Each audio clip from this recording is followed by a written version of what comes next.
We will talk about conservation of momentum in variable mass systems. So here we talk about the rocket and its launch into space. The rocket carries a lot of fuel to move into space away from gravitation of Earth. And as the rocket is propelled into space and the fuel is burnt, its mass keeps reducing significantly. So when we use conservation of momentum, the challenge for us is that the mass of the rocket keeps changing and also the velocity keeps changing. So how do we find out the velocity of the rocket after some time t? So here we have made some assumptions. So mi is the initial mass of the rocket. Vi is its initial velocity, which is likely to be 0. After time t, let the mass be m, the velocity be v. The rocket, when it is getting propelled by this fuel which is getting burnt and ejected at u meters per second, and this is with respect to the rocket. And the rate at which the fuel is getting burnt is m kgs per second. After time t plus delta t, let us assume that the mass is reduced by delta m and the velocity increases by delta v.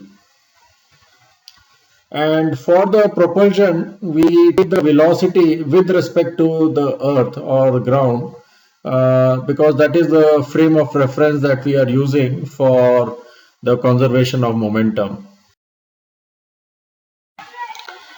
So the momentum is conserved, so the momentum at time t is equal to the momentum at time t plus delta t.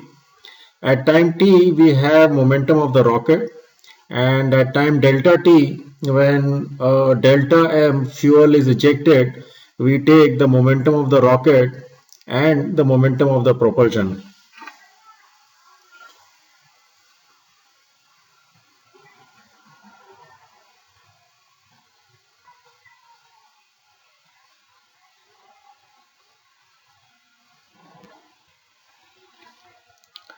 So here the final velocity depends on the speed of the propulsion and also the mass, initial mass and the final mass of the rocket.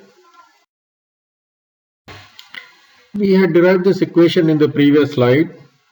Dividing both sides by delta t, we find that the force on the rocket is equal to the upthrust by the propulsion, and this delta m by delta t is the mass of fuel which is being burnt and ejected, and this is m kgs per second.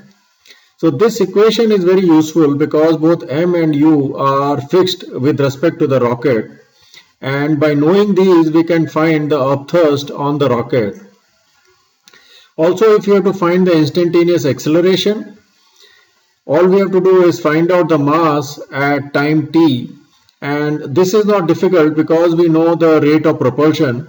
So we can find the propulsion in time t and subtract that from the initial mass, and that will be useful for us in finding the instantaneous acceleration. Here we have another example of a railroad car in which grains are getting dropped, and this railroad car is moving at a constant velocity v. So as the grains get dropped, the mass keeps increasing and therefore the velocity keeps decreasing. So here again we take the mass at time t as m and velocity as v, and the rate at which grains are getting dropped is m kgs per second. So after time t plus delta t, let the velocity reduce by delta v and the mass increase by delta m.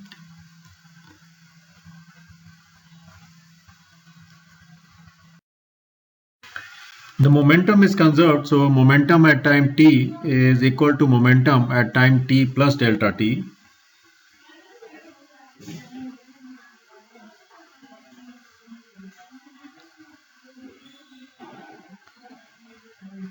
So by solving the equation, we find the relation between the final velocity and the initial velocity.